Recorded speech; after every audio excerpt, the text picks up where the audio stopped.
जय श्रीराम। नमस्कार दर्शक बंधु। जीरा आम समस्तंकर अति परिचित मसला। आज आम 2 मिनिट रे जानिबा जीरार समस्त प्रकार औषधीय गुण विषय। यही गछटी उच्चता प्राय 1 फुटरू 3 फुट। यार फल लंबा एवं माटिया रंगर। यार सर्वांगरे महक रही थाए। पेट फिंपी अजीर्ण भोक नहेबा अम्ल दोषरू पेट शूल मारिबा। जीरा गुंड अध चामचरू 1 चामच मात्रा महू बा पुराणा गुड़े मिसाई दिन को 3 थर हिसाब से खाइया देबे।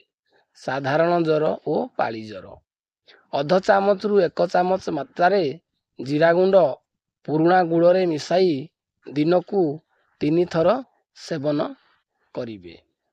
स्त्री रोग प्रस्तुति मार दुर्बलता अधा चामच रु 1 चामच मात्रा जीरा गुंड गुड़े मिसाई दिन को 3 थर हिसाब से किछि दिन खाइया देबे।